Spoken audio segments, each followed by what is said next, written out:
இன்றைக்கி என்ன பார்க்க போகிறோன்னா துண்டு கருவாடு தொக்கு. என்ன 4 மட்டும் இருக்குதுன்னு பார்க்காதீங்க. என் ஹஸ்பண்டுக்கு மட்டும் தான், நான் சாப்பிட மாட்டேன். அதனால் 4 பீஸ் மட்டும் தான் வாங்கி வச்சுருக்கேன். இது வெறும் ஈஸியான மெத்தடில் பண்ணிடலாம். வெறும் 2 பொருள் தான், சின்ன வெங்காயம், பச்சை மிளகாய். இதை வச்சு ஈஸியாக தொக்கு பண்ணிடலாம். ஃபஸ்ட்டு இதை நல்லா வாஷ் பண்ணி எடுத்துக்கலாம், ஏன்னா இதில் நிறைய உப்பு இருக்கும். அடுப்பை பற்ற வச்சு இப்போ பாத்திரத்தில் தேவையான அளவு எண்ணெய் ஊற்றிக்கலாம். பாத்திரம் ஹீட் ஆனதும் தேவையான அளவு எண்ணெய். இப்போ எண்ணெய் காஞ்சிருச்சு. இப்போ வெங்காயத்தை போட்டுக்கலாம்.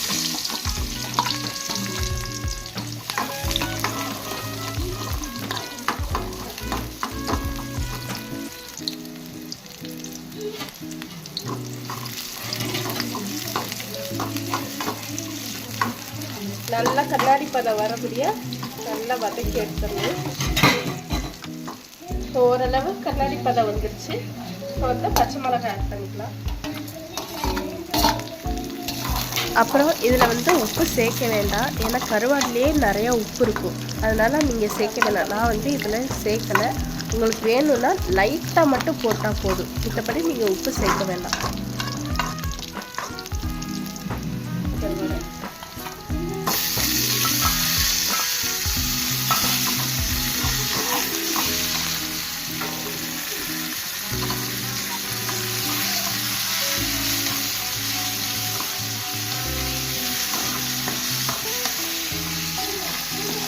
அடுத்து ஃப்ளேமை கொஞ்சம் சிம்மில் வச்சு கருவாடு வேகிற அளவு பொறுமையாக நம்ம கிண்டி விட்டுட்டே இருக்கணும்.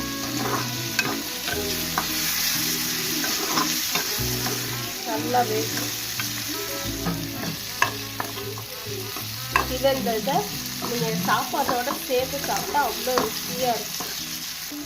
லாஸ்ட்டில் நீங்கள் ஃப்ரை பண்ணி எடுத்திங்கன்னா உங்களுக்கு இப்படி தான் கிடைக்கும். கண்டிப்பாக நீங்களும் வீட்டில் ட்ரை பண்ணி பாருங்கள், எல்லாத்துக்கும் கண்டிப்பாக பிடிக்கும். நீங்கள் ஒரு டைம் செஞ்சிட்டிங்கன்னா அடிக்கடி இதை தான் செய்வீங்க. இந்த வீடியோ உங்களுக்கு பிடிச்சிருந்துச்சுன்னா லைக் பண்ணுங்கள், சப்ஸ்கிரைப் பண்ணிக்கோங்க. அப்போ தான் நான் போடுற வீடியோ உங்களுக்கு வரும்.